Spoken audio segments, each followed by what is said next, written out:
Assalamu alaikum wa rahmatullahi ta'ala wa barakatuhu, and a pleasant day to each and everyone. This is the continuation of the report of Ms.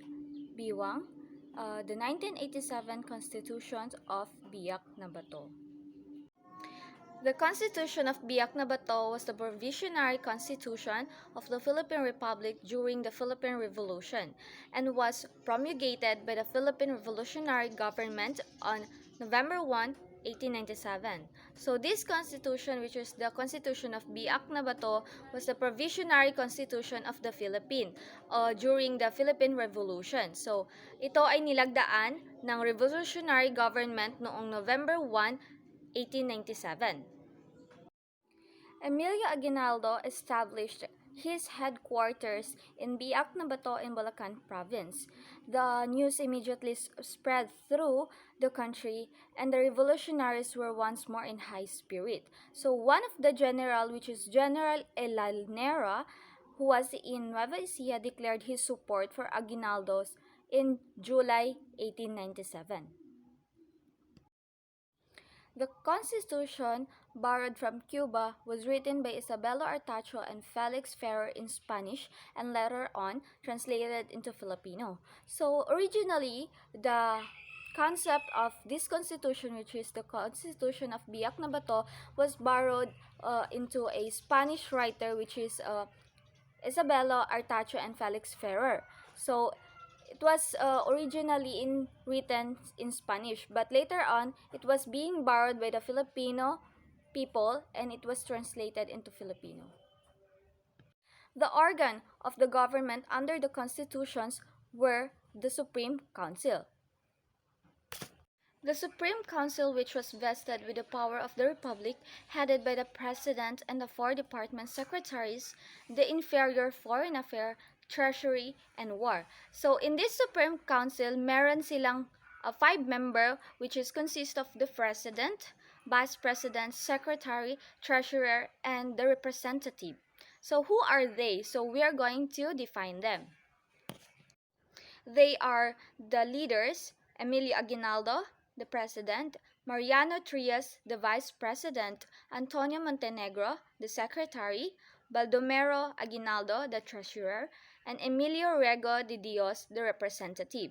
So they are what we call the Pack of Biak-na-Bato. This constitution, which is the Constitution of Biak-na-Bato, was signed on November 1, 1897. The Biak-na-Bato Constitution provided for the establishment of a Supreme Council that would serve as the highest governing body of the Republic. It also outlines certain basic human rights such as freedom of religion, freedom of the press, and the right to education. Emilio Aguinaldo and Mariano Trias were elected Supreme Council President and Vice President respectively. The next one is the Consejo Supremo de Garcia y Justicia, which is the Supreme Council of Grace and Justice, which was given the authority to make decision and affirm or disapprove the sentence rendered by the other courts and to dictate rules and administrations of justice.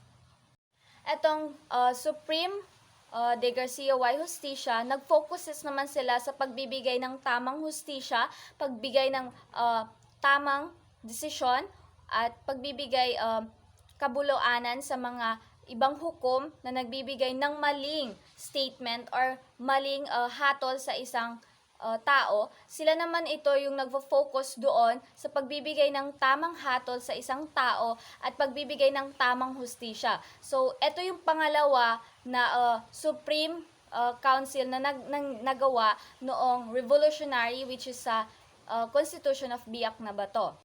So, the third one is the Asamblea de Representantes or Assembly of Representatives, which was to be convened after the revolution to create a new constitution and to elect a new council of government and representative of the people. So, ang role naman ng Asamblea de Representantes is to parang nagkakaroon ng ugnayan or consultation yung lahat ng tao para pumili ng bagong constitution or gumawa ng bagong constitutional law or to elect a council of government or magbigay sila or mag-elect sila ng bagong tatayong leader ng constitution na yon at magkakaroon ng representative ang mga tao. So it more on communication and consultation of peoples.